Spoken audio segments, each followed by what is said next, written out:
And that is why this nominee represents everything wrong with American capitalism. Representative Alexandria Ocasio-Cortez's voice rang through the Senate Commerce Committee hearing room with the practiced passion of someone who'd delivered variations of this speech hundreds of times.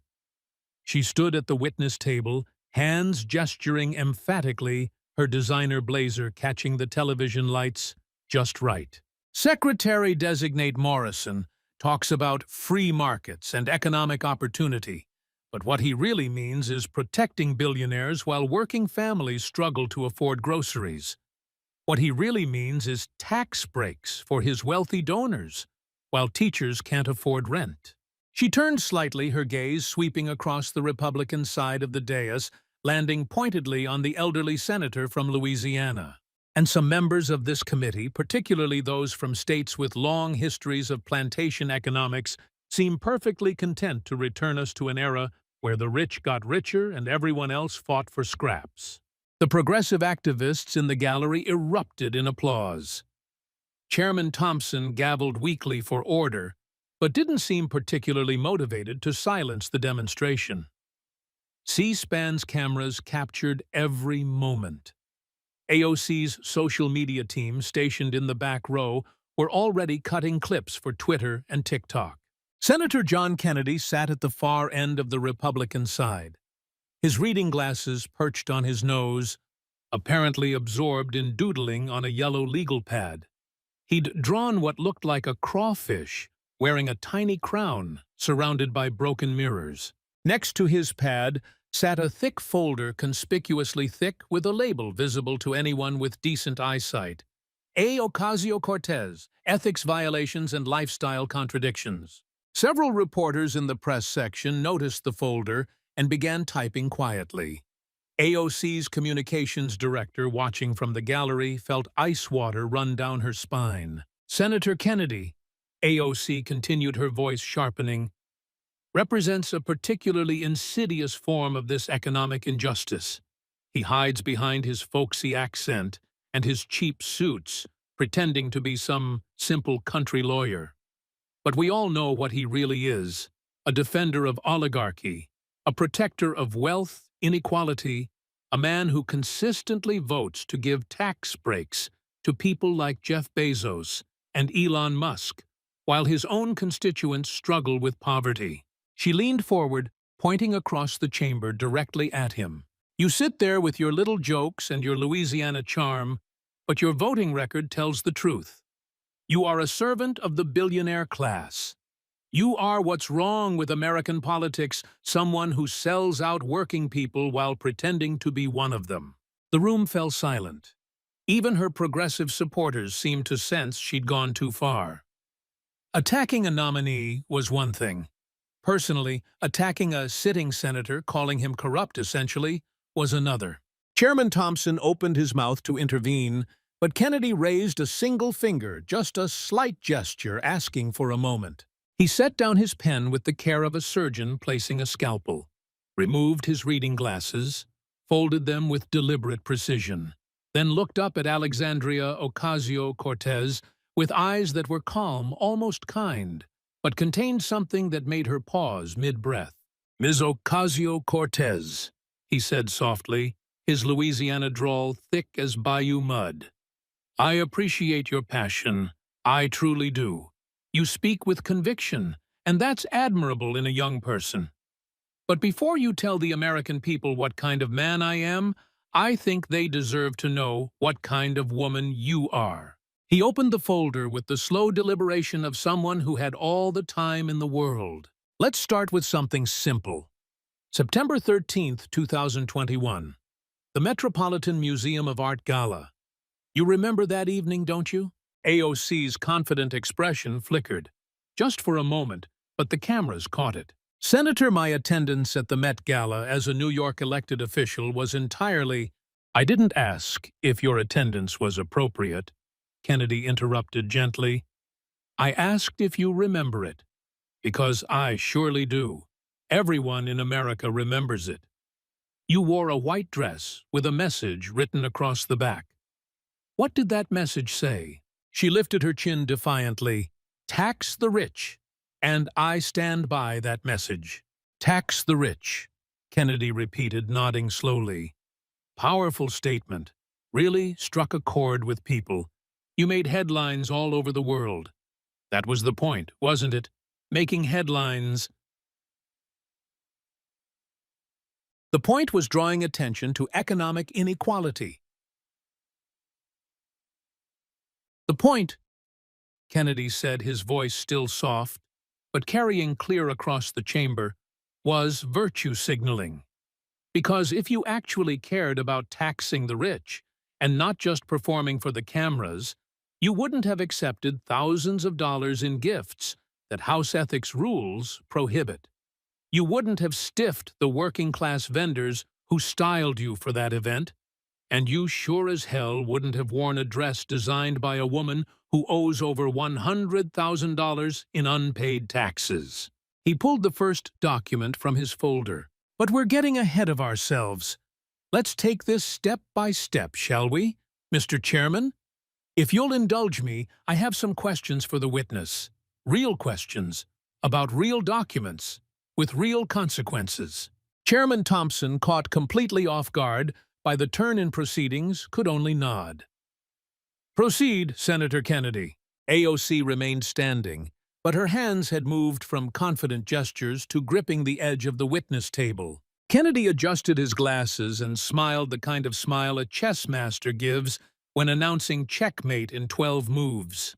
Class is in session, Ms. Ocasio-Cortez, and today's lesson is about the difference between performance and principle, between what you say you believe and how you actually live, between demanding accountability from others while refusing to accept it yourself. He turned to the first page of his evidence file. Let's talk about your relationship with the rich and powerful, starting with that fancy party you attended while wearing your little slogan. The progressive activists in the gallery had gone completely silent. AOC's social media team had stopped filming. Even the most partisan Democratic senators looked uncomfortable. The Palace of Mirrors was about to shatter. Kennedy pulled out a photograph and displayed it on the screen behind him. It showed AOC on the Met Gala red carpet, in her infamous white dress, Tax the Rich, emblazoned in red across the back. She was smiling broadly, flanked by designer Aurora James, and surrounded by celebrities in couture gowns and tuxedos. Beautiful photograph, Kennedy said mildly. Really captured the moment. But let's talk about what this moment actually cost, shall we? He clicked to the next slide, a detailed breakdown of expenses. Ticket price for the Met Gala, $35,000 per person. Now you claim you were invited as an elected official and didn't have to pay. Fair enough. But that free ticket, that's called a gift, Ms. Ocasio-Cortez. And under House ethics rules, you can't accept gifts worth more than $50. A $35,000 ticket is somewhat above that threshold. AOC's lawyer, seated directly behind her, leaned forward to whisper urgently. She shook her head, refusing the guidance. Senator, as a New York City elected official overseeing cultural institutions, I'm regularly invited. And your boyfriend, Riley Roberts. What cultural institution does he oversee? Because you got him a free ticket, too. That's a second gift of $35,000. Kennedy clicked to another document. But let's move past the tickets for now. Let's talk about what you wore. This white gown custom-made by Brother Veli's designer, Aurora James. Retail value for a custom gown of this nature, approximately $15,000 to $20,000. You paid how much for it? AOC hesitated. The dress was borrowed for the event. You paid $200, Kennedy said, reading from a document. According to the House Ethics Committee investigation, and yes, Ms. Ocasio-Cortez, you were investigated for this, we'll get to that in a moment. You paid $200 as a rental fee. The committee found the actual rental value should have been $1,300. He looked up at her over his glasses. That's an $1 or $100 gift you received by underpaying. Then there were the shoes. Lovely red shoes, very eye-catching. Retail value, 635. You paid how much? Silence. According to these records, you initially got them for free, claiming they were also borrowed. Only after the ethics investigation started did you pay something.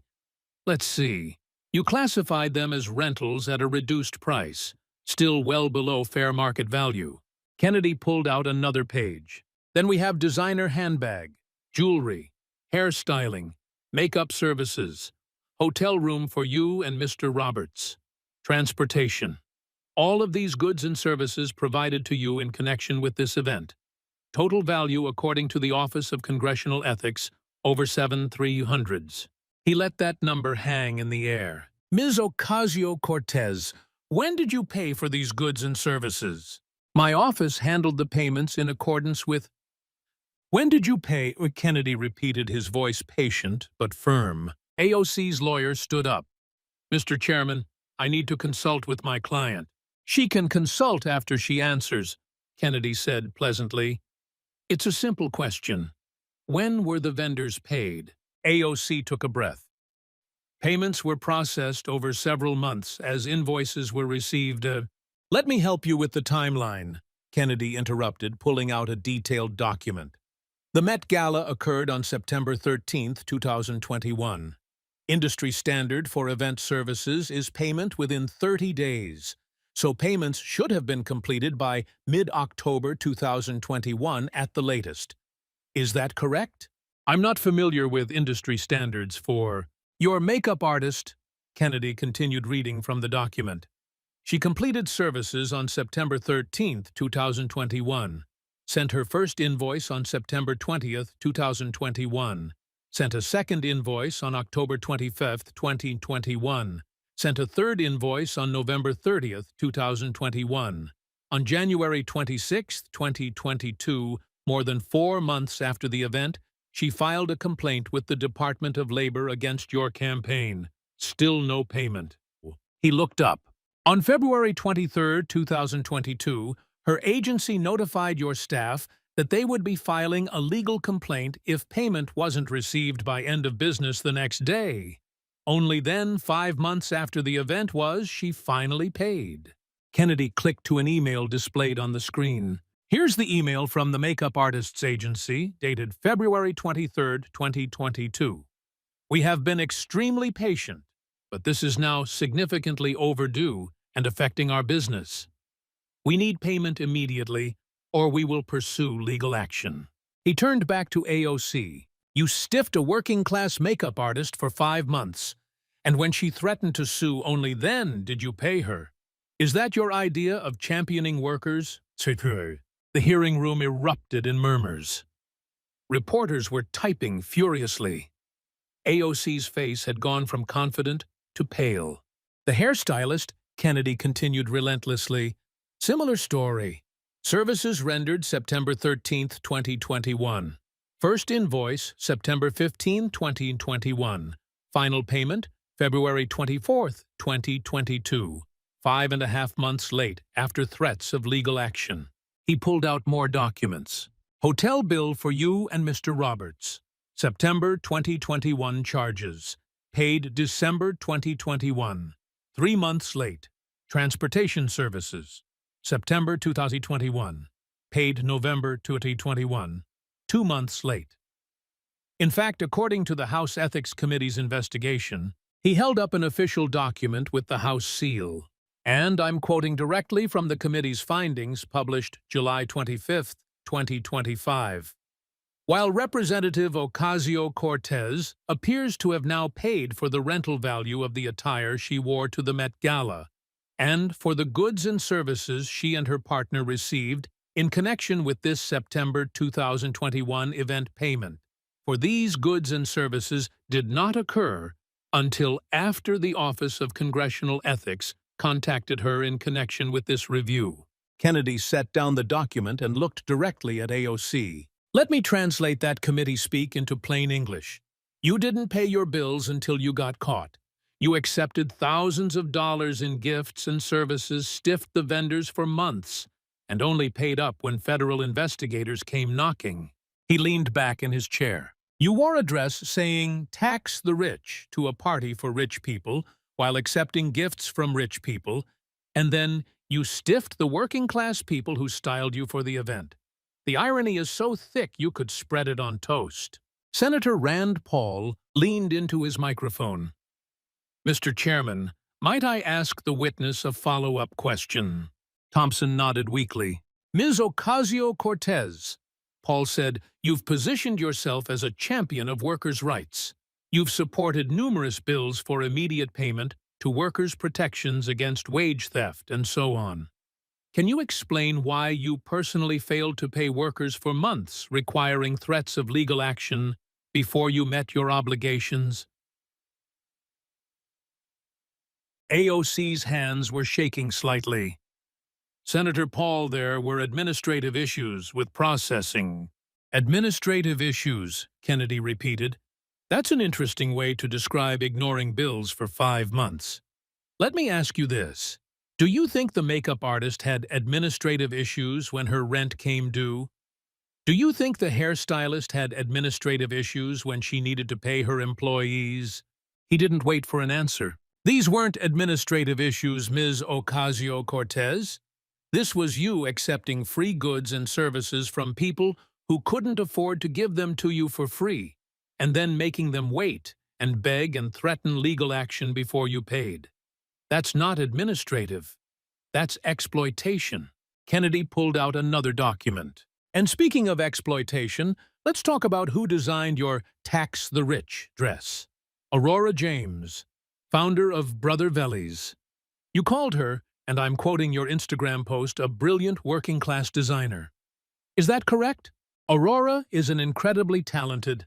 Is she working class? Kennedy interrupted. Because the public records paint a different picture. Let me share some information about your working-class designer. He clicked to a new slide showing a timeline of tax liens and warrants. Cultural Brokerage Agency. That's the parent company of Brother Vellies' Ms. James's fashion brand. Between April 2018 and April 2019, the Internal Revenue Service placed 6 federal tax liens on this company. Total amount, $103,220. Kennedy let that number sink in. Now, what's a tax lien? That's what the government files when you fail to pay taxes you owe. In this case, these liens specifically cite failure to remit employee payroll taxes. You know what that means? It means Aurora James's company took money out of her employees' paychecks, money that was supposed to go to Social Security, Medicare, federal income tax, and she kept it, never sent it to the government. He pulled up another document. That's not a civil disagreement about tax policy. That's theft. You take money from your employees' paychecks that they think is going to their taxes, and you spend it on other things. Kennedy turned back to AOC. In addition to the federal liens, the New York State Department of Taxation and Finance issued 3 tax warrants against Cultural Brokerage Agency in 2018 and 2019. Total $14,798 in unpaid employee withholding taxes. In fact, since 2015, the company has received 15 tax warrants total from New York State. He clicked to a photo of a beautiful Tudor-style mansion. This is Aurora James's home in Los Angeles.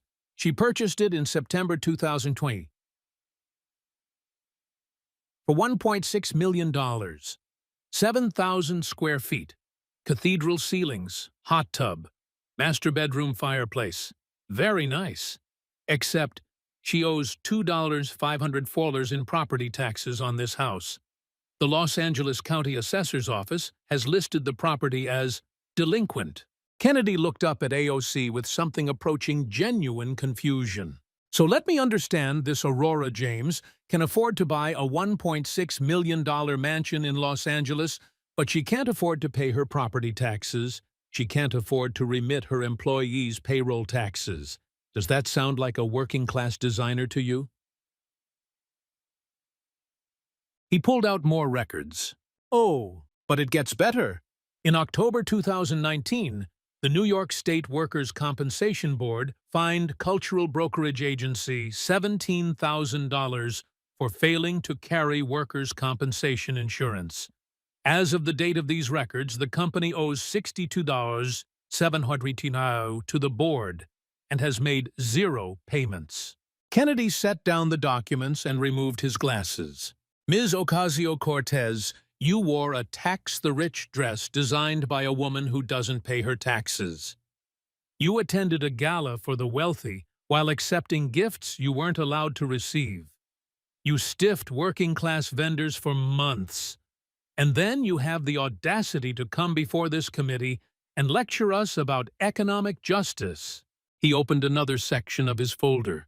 But wait, as they say on late-night TV, there's more.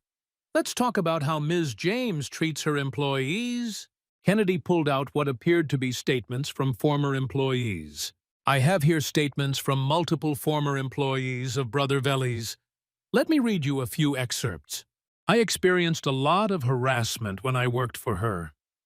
Aurora would ask me to do things that were not in anyone's job description, like scheduling her gynecological appointments. The work environment was so hostile that I was afraid to ask for my check. That's from a former contract employee who was eventually terminated. She never gives recognition or acknowledgement to her team. It was quite cold. That's from a former intern. The company relied on legions of unpaid interns working full-time jobs. Multiple former employees described it as a sweatshop. Kennedy looked directly at AOC. Unpaid interns working full-time. Hostile work environment. Employees afraid to ask for their paychecks. Stolen payroll taxes.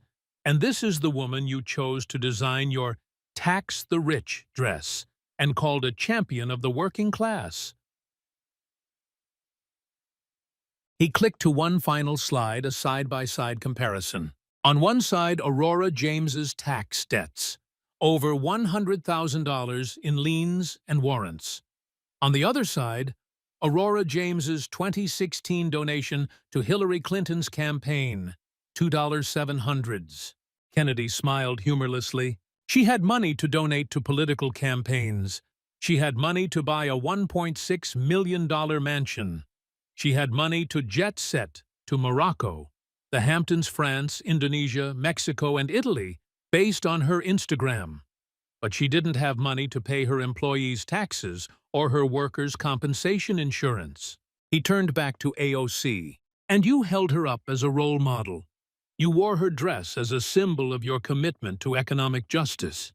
You posed for photographs with her smiling at a party where tickets cost more than most Americans make in a year.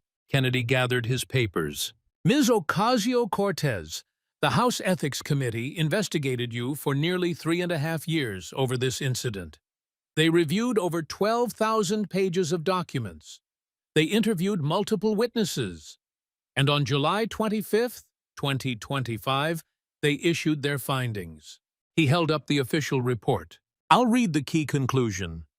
The committee concluded that Representative Ocasio-Cortez's conduct concerning her acceptance of certain goods and services associated with her attendance at the Met Gala in 2021 was inconsistent with House rules, laws, and other standards of conduct. Kennedy set down the report and looked at her. You weren't exonerated, Ms. Ocasio-Cortez. You were found to have violated House ethics rules. You were ordered to pay an additional $3,000 to settle the matter. The only reason you weren't formally sanctioned is because the committee determined your violations weren't knowing and willful, which is Washington's polite way of saying you were incompetent rather than criminal. He leaned forward. So before you lecture this committee about corruption, about serving the rich, about economic justice, maybe you should look in the mirror. Because what I see is someone who preaches equality while partying with billionaires. Someone who demands accountability while violating ethics rules. Someone who claims to champion workers while stiffing them for months and wearing clothes made by a tax cheat who runs a sweatshop. Kennedy closed his folder. But we're just getting started. The Met Gala is just one night. Let's talk about how you live every day. Let's discuss the Tesla, the luxury apartment, and what happened when your own grandmother needed help. AOC tried to speak, but no words came out. Her lawyer was writing notes frantically. Her communications director had left the gallery entirely. The progressive activists sat in stunned silence. Senator Kennedy calmly opened the second section of his folder. The mirrors were beginning to crack. "Ms. Ocasio-Cortez," Kennedy began, his tone conversational again, "you earn $174,000 a year as a member of Congress. That puts you in the top 5% of all American earners. Would you agree with that characterization?" AOC hesitated. "The salary for members of Congress is public record." "Top 5%, Kennedy repeated. "Yes or no? Income inequality isn't about individual salaries. It's about systemic. It's a simple math question, ma'am. $174,000 a year puts you in the top 5% of American earners. Is that correct?" "Yes," she said finally, her voice tight. "Thank you. Now let's talk about how you spend that top 5% income. Where do you live in Washington, D.C.? I have an apartment in the Navy Yard neighborhood.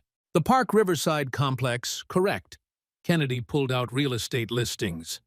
"Let me describe this building for the committee. Studios start at over $2,000 a month. One-bedrooms range from $2,500 to $3,500. It's described as luxury living and includes the following amenities." He began reading from the listing: infinity pool, rooftop pool, climbing wall, golf simulator, racquetball courts, multiple cycling studios, 2 types of massage rooms, steam room, rooftop dog park, coffee bar, co-working spaces, and this is my favorite part, charging ports for electric vehicles. Kennedy looked up. This is where the working-class champion lives, in a luxury apartment complex with 2 swimming pools and a golf simulator. Monthly rent higher than the mortgage payment for a median-priced home in Louisiana. He clicked to photos of the building's amenities. "Look at these facilities. This rooftop deck with the infinity pool overlooking the Nationals Park. This climbing wall. This spa. Ms. Ocasio-Cortez, when you talk about identifying with working families, is this what you mean? Where I choose to live is my personal—" "It's absolutely your personal choice," Kennedy agreed. "Just like it's my personal choice to point out the hypocrisy of someone who lives in a palace lecturing others about inequality. But let's move on to your vehicle." He pulled out photographs. On May 14, 2021, this white Tesla Model 3 was photographed illegally parked outside the Whole Foods near your luxury apartment. New York license plate. Congressional parking pass on the dashboard. Multiple sources, including a member of Congress, confirmed seeing you drive this vehicle. "Is this your car?" AOC's jaw tightened. "I purchased an electric vehicle during the pandemic for safety reasons. A Tesla Model 3 long range. Retail price at the time of purchase between $48,000 and $59,000. Is that correct?" "The exact price. Let's say $55,000 to be conservative." Now, that's an interesting choice for someone who's been very critical of Tesla and its CEO. Let me read you something you said at a Bernie Sanders climate town hall on December 3, 2018. Kennedy pulled out a transcript. "For far too long, we gave money to Tesla. We gave money to a ton of people, and we got no return on our investment that the public made in creating technologies, and it's about time we get our due because it's the public that funded and financed a lot of innovative technologies." He looked up. "You attacked Tesla for receiving government subsidies. You said the public got no return on investment. You positioned yourself as opposed to companies like Tesla benefiting from taxpayer money. And then you bought a $55,000 Tesla. How do you square that circle?" The vehicle market for electric cars in 2008 was limited. Was it? Kennedy pulled out another document. The Chevrolet Bolt was available in 2020. Starting price $36,620, union made by General Motors workers. Range 200 to 59 miles, more than enough to get from New York to Washington. Why didn't you buy that one? AOC shifted uncomfortably. The range calculations at the time, let me help you out, Kennedy said. You didn't buy the union-made Chevrolet Bolt because the Tesla was flashier. It had better branding. It had more status. And status matters to you, doesn't it? Otherwise, you wouldn't live in a luxury building with infinity pools. He clicked to another image. But here's where it gets really interesting. You've been promising to trade in your Tesla for a union-made vehicle for years now. Let me show you the timeline. A slide appeared showing dated quotes. September 2022. I would love to switch to an EV from a unionized workforce. September 2023. Face the Nation interview. We're actually looking into trading in our car now. Hopefully we will soon. January 2024. Still driving the Tesla. November 2024. Still driving the Tesla. Kennedy looked at her. You've been looking into trading your Tesla for a union-made EV for over 2 years. The Chevy Bolt EUV is available. The Ford F-150 Lightning is available. Multiple union-made electric vehicles exist. But you still drive the Tesla. Why? The market has evolved and we're evaluating options. No, ma'am. You're making excuses. You like your Tesla. You like the status it gives you. You like the way it looks parked outside Whole Foods, which, by the way, is owned by Amazon, whose CEO Jeff Bezos you regularly attack on social media. You shop at the store, owned by the billionaire you vilify. Kennedy pulled out tweets. Here's you on Twitter attacking Bezos about worker conditions.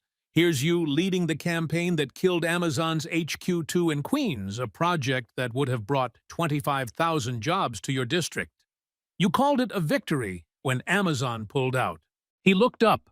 You killed 25,000 jobs for working-class New Yorkers. Then you went shopping at the Whole Foods owned by the same company, while driving your non-union Tesla. And you parked illegally while doing it. The photograph of her illegally parked Tesla appeared on screen. No parking zone, but the rules don't apply to you, do they? You said in an Instagram Live, and I'm quoting, "I'm really lucky that I have not gotten a parking ticket."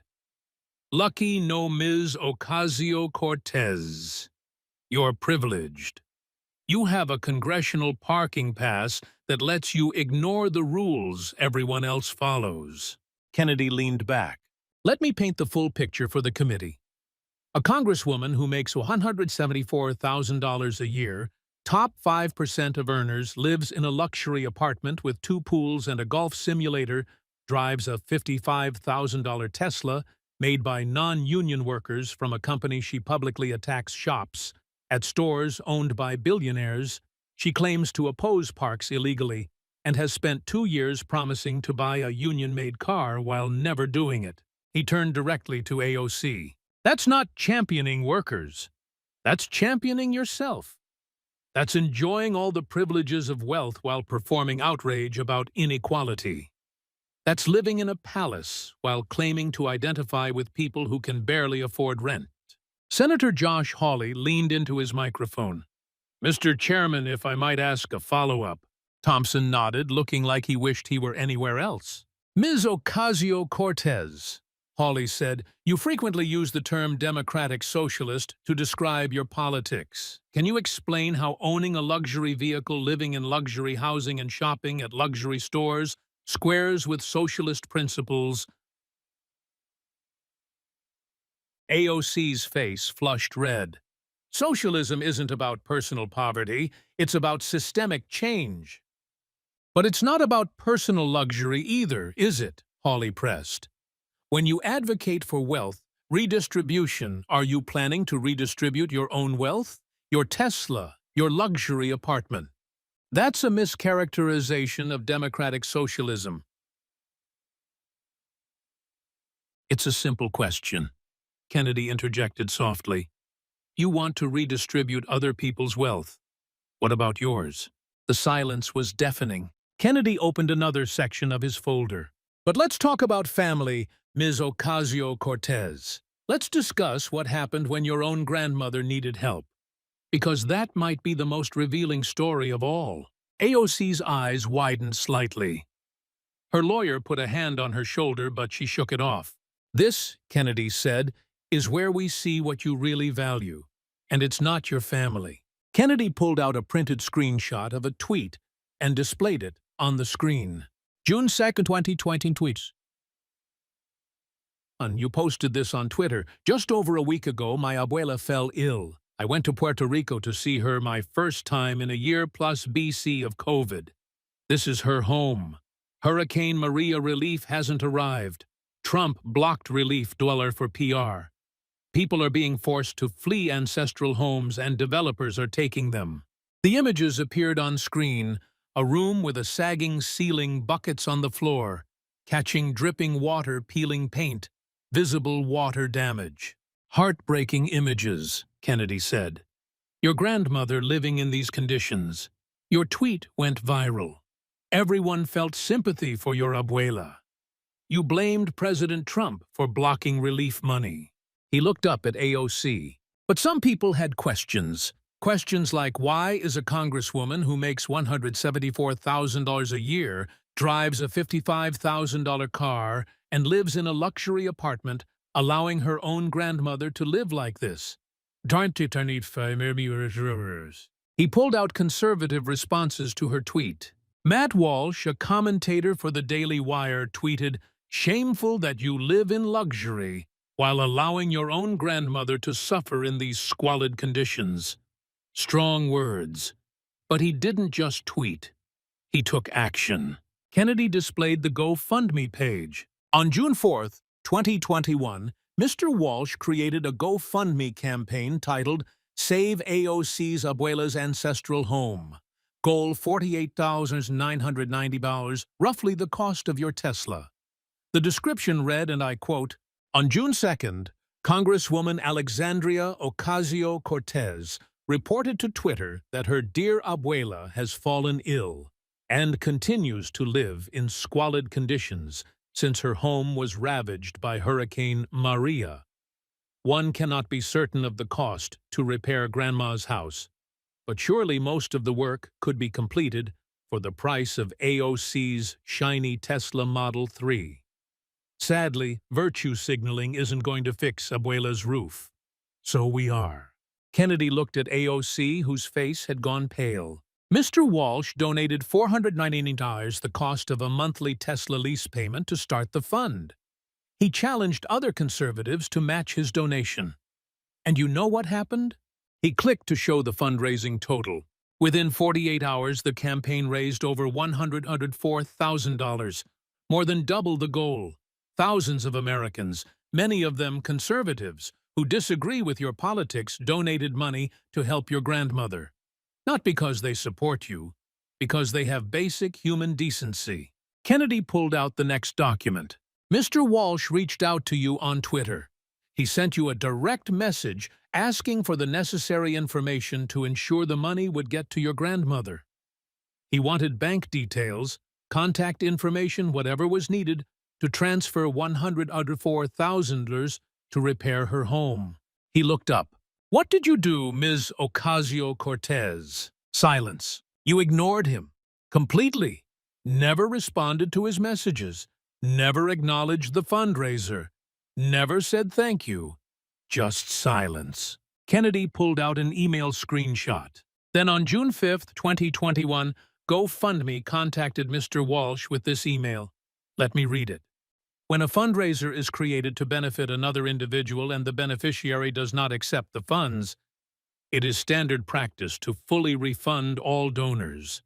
In this case, the beneficiary has made clear to our trust and safety team they do not wish to accept the donations. Kennedy set down the email and looked directly at AOC. Your family refused the money. $104,000. Raised by people trying to help your grandmother. And your family said no. He leaned forward. Now, I can think of only two possible explanations for this. Either your grandmother doesn't actually need the help, in which case you exploited her suffering for political points against Trump, or she does need the help, but you refused it because accepting money from conservatives would undermine your narrative. Kennedy's voice dropped lower, more serious. Either way, you used your grandmother's pain as a political prop. You posted photos of her living conditions not because you wanted to help her, but because you wanted to attack your political opponents. And when people called your bluff by actually offering to help you, had to refuse. Because if they fixed her house, it would expose that you could have fixed it yourself at any time, but chose not to. He pulled out financial records. Let's do the math. You earned $174,000 in 2021. Your Tesla lease or payment roughly $500, $800 per month. Your luxury apartment approximately $2,500, $3,000 per month. Repairs to your grandmother's house, according to contractors who reviewed the photos, estimated $15,000 to $25,000. Kennedy looked up. You could have fixed your grandmother's house with less than 2 months of your salary. Instead, you let her live with buckets catching rainwater while you drove your Tesla to Whole Foods and swam in your infinity pool. The hearing room was completely silent except for the sound of reporters typing. But here's what really bothers me, Kennedy continued. After the GoFundMe was shut down and the money refunded, you never addressed it. Never explained. Never said, thank you, but we're handling it privately. Just silence. Because acknowledging it would mean acknowledging that conservatives showed more concern for your grandmother than you did. He pulled out a timeline. June 2nd, 2021. You post photos of your grandmother's house. June 4th, 2021, conservatives raise $104,000. June 5th, 2021, your family refuses the money. And then, nothing. No updates on your grandmother's house. No explanation of how you're helping her. No transparency whatsoever. Kennedy looked at her. Is your grandmother's house repaired now? AOC's lawyer stood up. Mr. Chairman, questions about the Congresswoman's family members are beyond the scope. She made her grandmother's living conditions a public issue, Kennedy said flatly. She posted photos on social media. She blamed political figures. She made it everyone's business. So now it's everyone's business.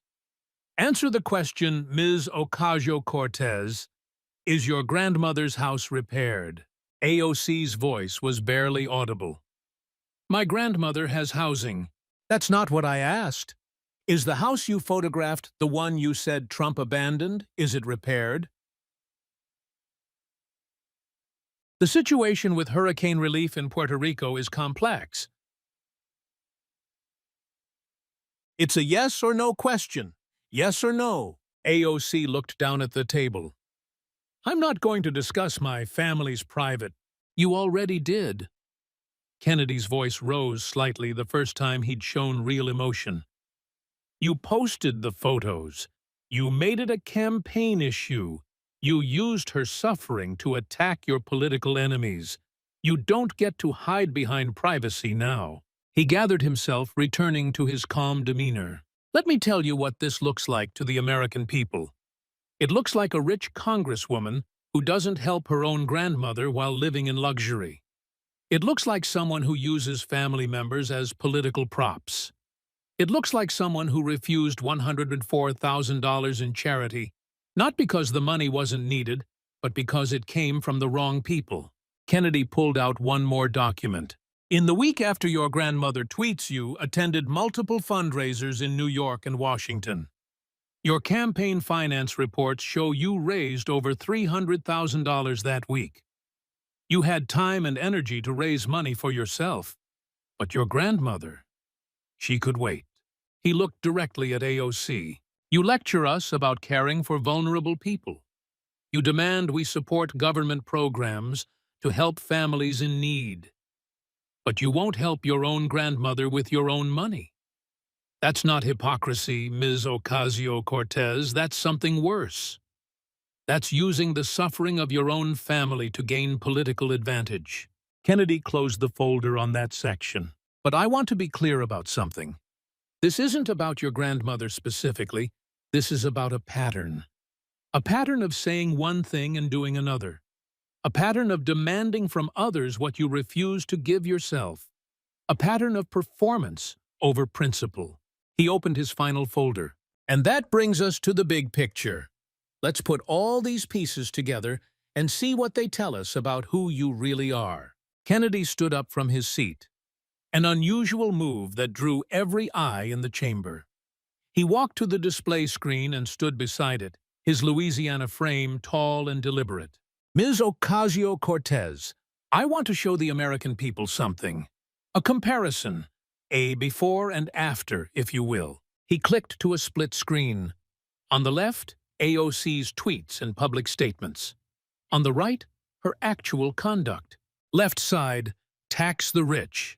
Right side, attends $35,000 per ticket gala, accepts thousands in designer gifts parties with billionaires.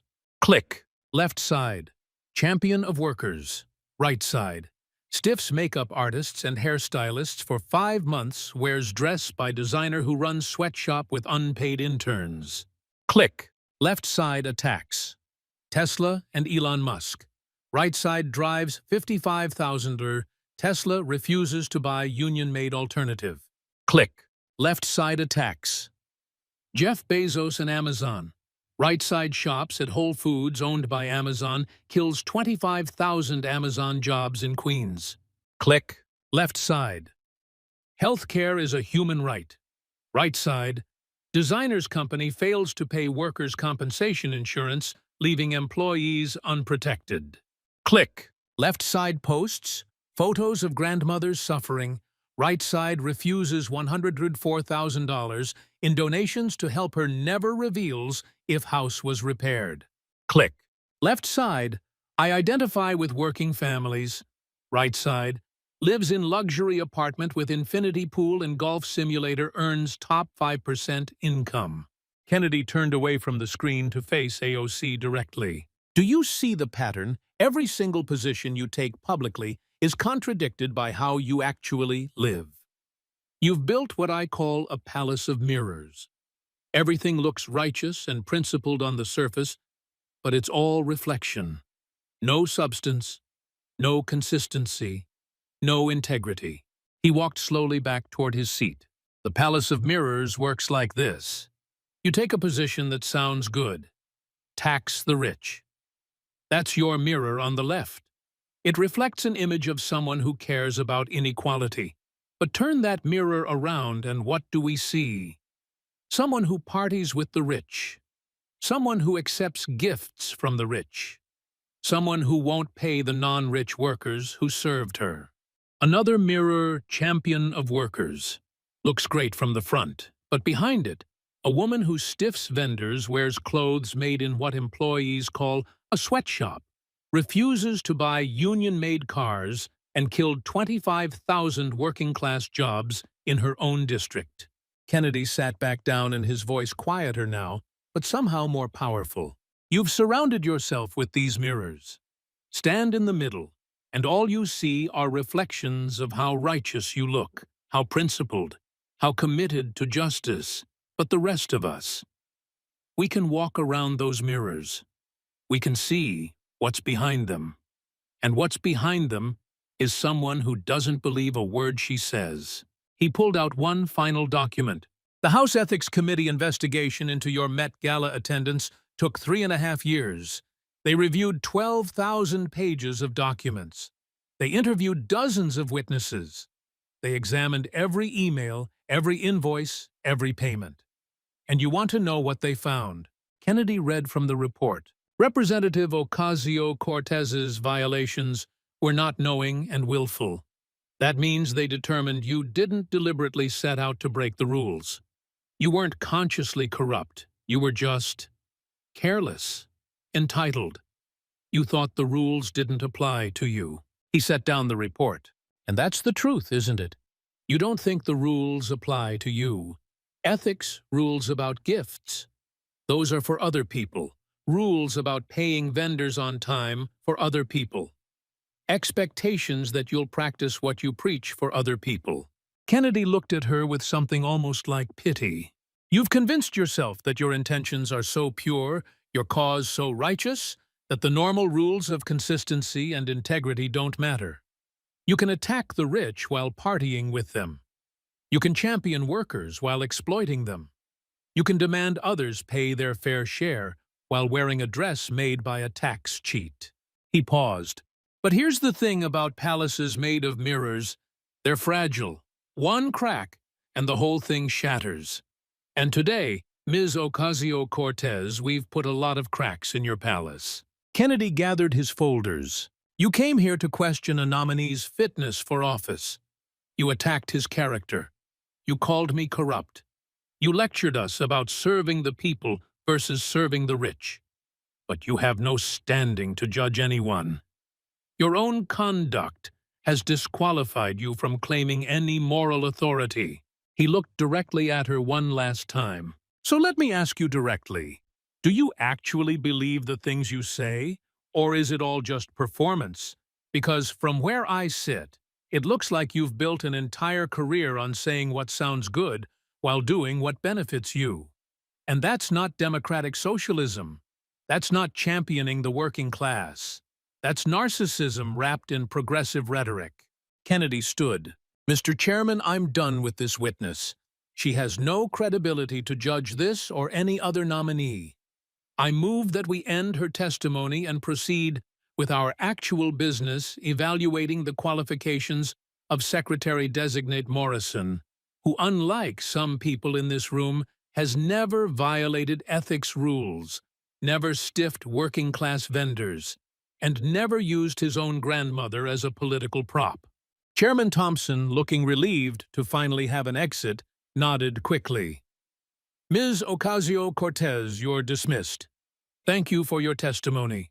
The committee will take a 30-minute recess. AOC stood on shaky legs. She tried to speak, but her voice cracked. Her lawyer took her arm and guided her toward the exit. As she walked past Kennedy's seat, she stopped. This isn't over, she whispered. Kennedy didn't look up from organizing his papers. Ma'am, for you, I'm afraid it is. She left the chamber, reporters shouting questions, cameras flashing, her political career crumbling with each step. In the gallery, the progressive activists sat in stunned silence. AOC's social media team had already left. The mirrors had shattered. And in Louisiana, somewhere on the bayou, an alligator slipped into dark water, patient and eternal. The 30-minute recess became 90 minutes. Behind closed doors, Democratic leadership scrambled. Emergency calls went out to the squad. Crisis management teams assembled. But there was no managing this crisis. Every fact Kennedy cited was documented, verifiable, a matter of public record. In a Capitol corridor, AOC held an impromptu press conference surrounded by Representatives Rashida Tlaib and Cori Bush, along with representatives from several progressive advocacy groups. Today, I was subjected to a coordinated attack, AOC began, her voice shaking with a mixture of anger and tears. Senator Kennedy used his position of power to attack a young woman of color who dared to speak truth about economic inequality. She paused for effect. Instead of discussing the Trump nominee's dangerous policies, he chose to make me the issue. He cherry-picked documents, took things out of context, and weaponized ethics processes to silence a progressive voice. A reporter raised his hand. Congresswoman Senator Kennedy cited the House Ethics Committee's findings that you violated ethics rules. Are those findings wrong? AOC's jaw tightened. The committee concluded there was no willful misconduct. But they did find violations, the reporter pressed. They ordered you to pay additional money to settle the matter. That's not cherry-picking, that's the committee's official finding.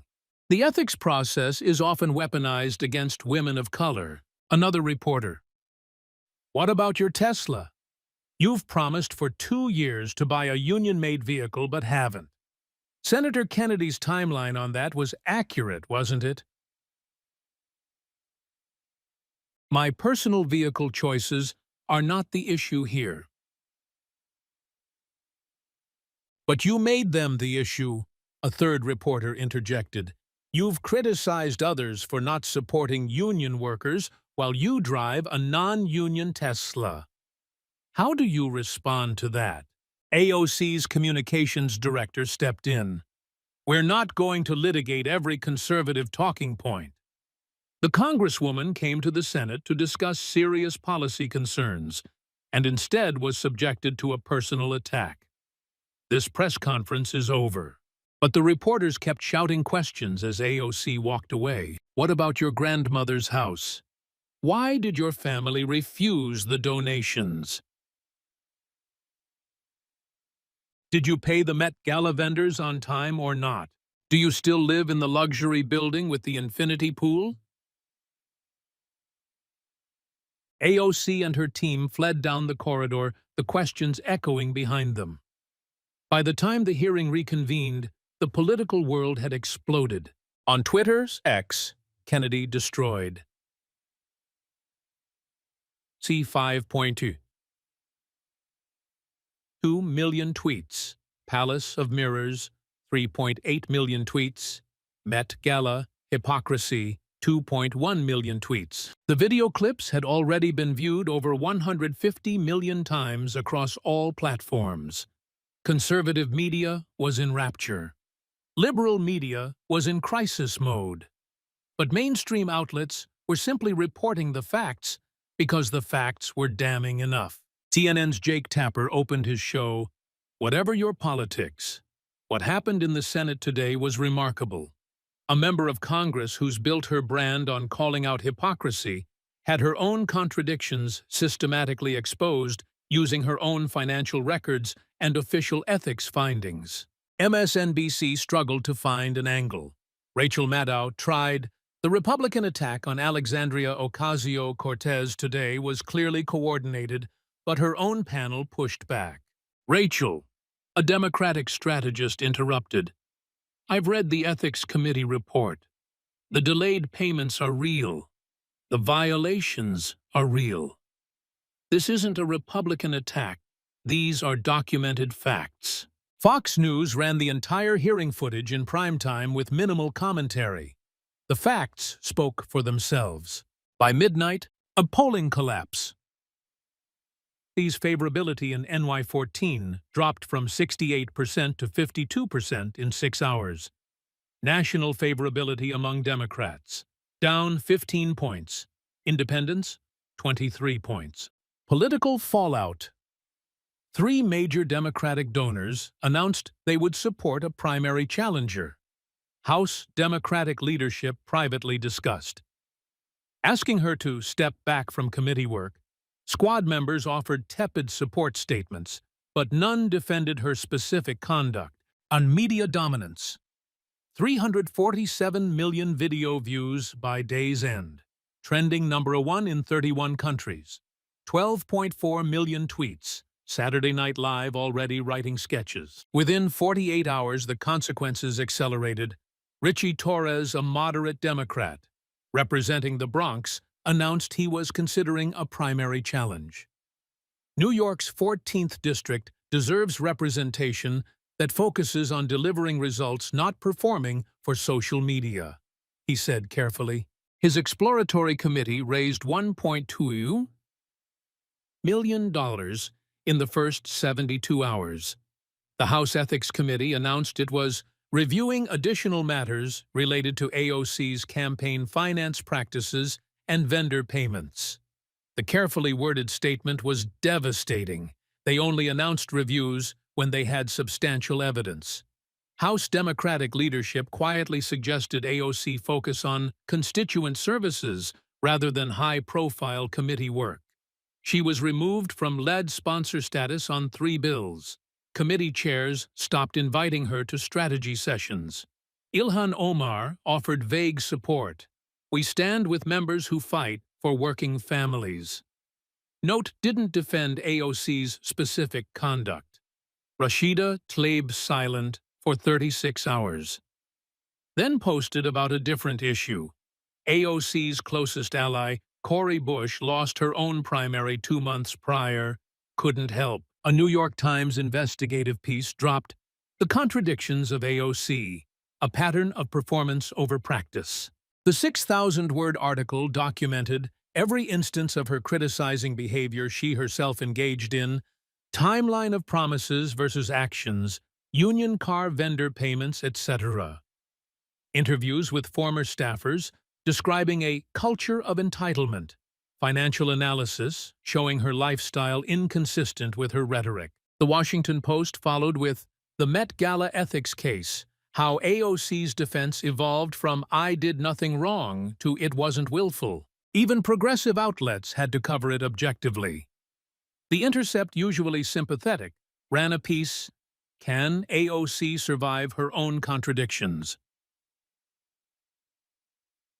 AOC's political position had fundamentally shifted. Fundraising collapse.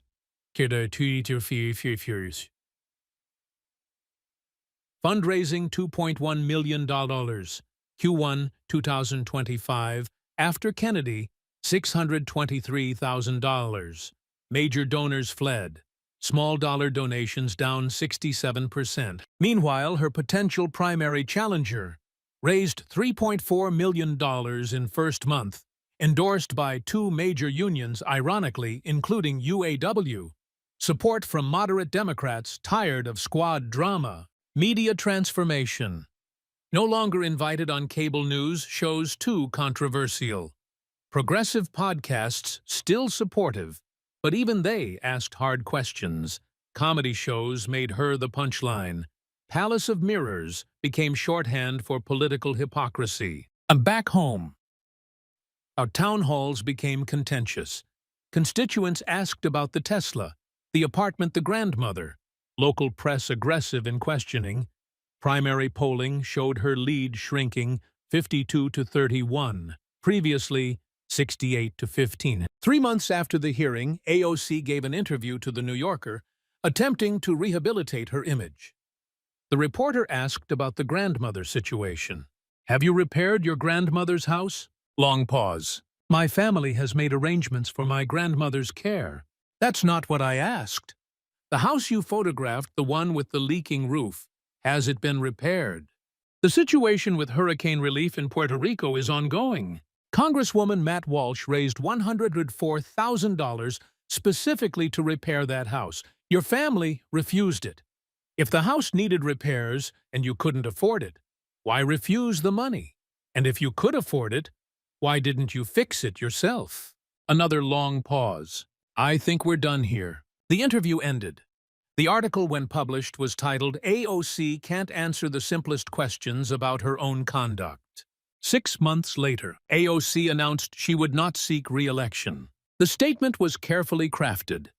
"After much reflection and discussion with my family, I've decided to focus my advocacy work outside of Congress.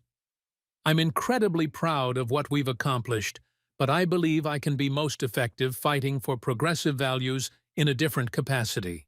Nobody believed it. Internal polling showed her losing the primary by 19 points. Major donors had abandoned her. The party establishment was quietly supporting her challenger. She was being forced out. Her final speech on the House floor was sparsely attended. She spoke about her immigrant background, her pride in representation, her commitment to justice. She never mentioned Kennedy, never mentioned the hearing, never acknowledged the contradictions. When she finished, the applause was polite, brief, and hollow. She left the chamber at age 34, her meteoric political career over almost as quickly as it had begun. Senator John Kennedy experienced the opposite trajectory. The Monday after the hearing, his office was buried in thank-you notes, flowers, and gifts from constituents. His staff had to rent additional space to store them all. His fundraising exploded. First week, $4.2 million. First month, $11.8 million. By quarter's end, $18.3 million, the largest quarterly haul for any non-presidential candidate in modern history. Republican leadership took notice. He was offered spots on every Sunday show. Book deals worth millions. speaking fees of $100,000 plus. He declined almost all of it. "I appreciate the offers," he told his chief of staff, "but I've got crawfish to tend to." He did accept a few. Louisiana Farm Bureau annual meeting. Spoke about soybean futures and water management.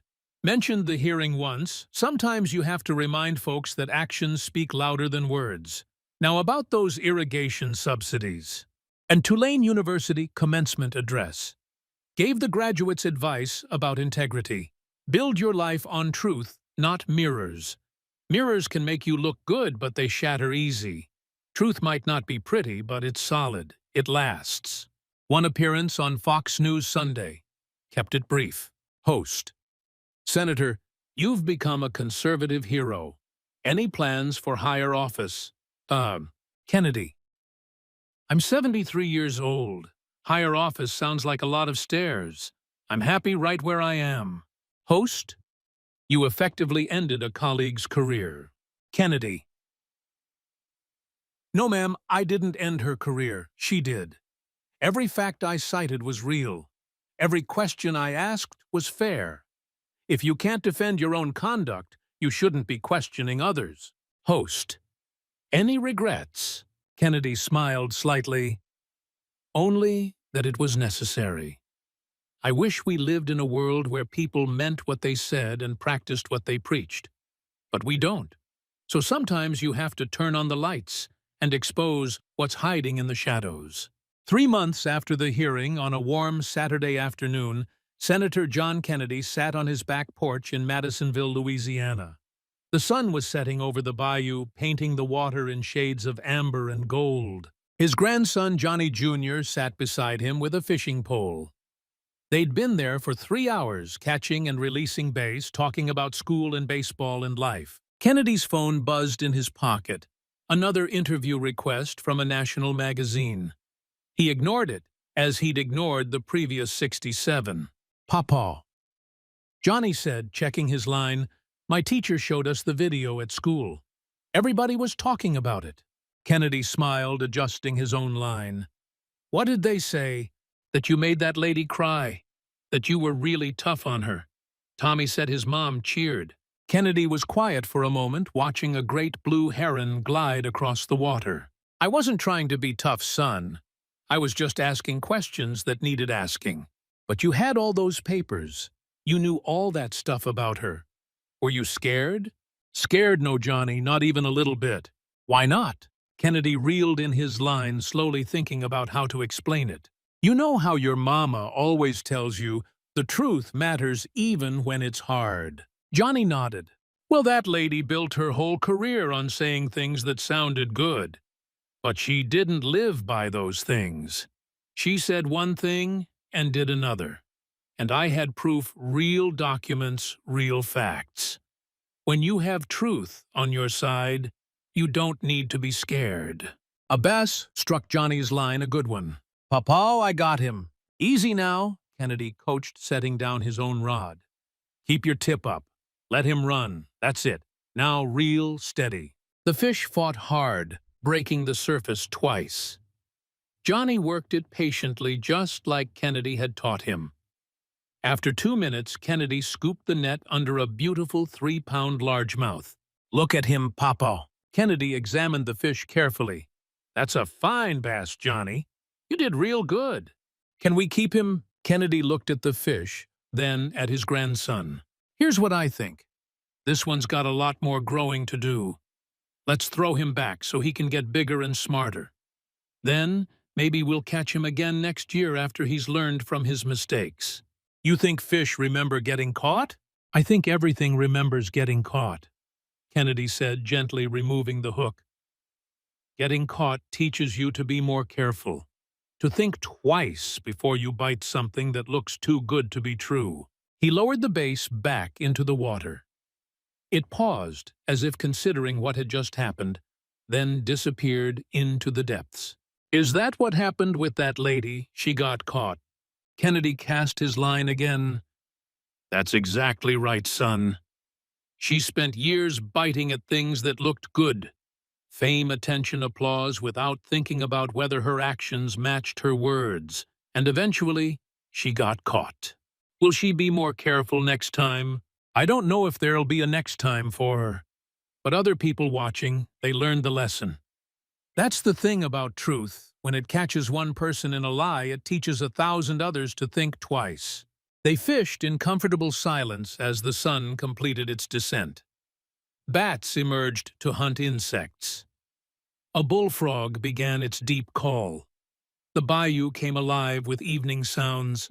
"Papaw." "Yeah, bud. Are you going to run for president like they say on TV?" Kennedy laughed a genuine deep laugh that echoed across the water. "No, sir. I'm too old, too set in my ways, and too fond of this right here." He gestured at the bayou, the fishing poles, the peaceful evening. Being president means living in a city working every day in meetings and never getting to fish. That sounds like a terrible job. But you'd be good at it. Maybe. But being good at something doesn't mean you have to do it.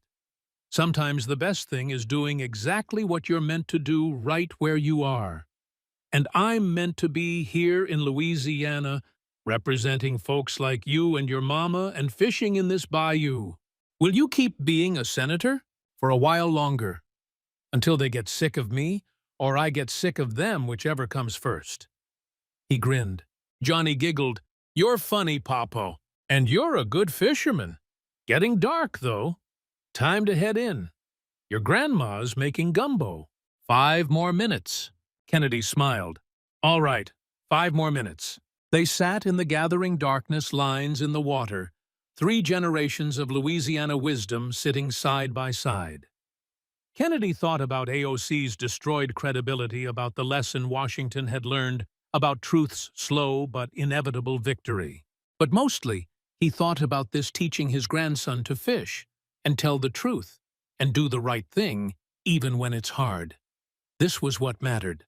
Not the cable news, or the viral videos, or the political victories.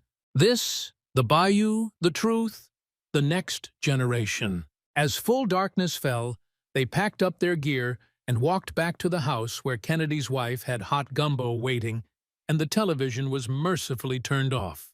Behind them, the bayou flowed on patient eternal, separating truth from lies, substance from performance, integrity from pretense. Just like it always had, just like it always would.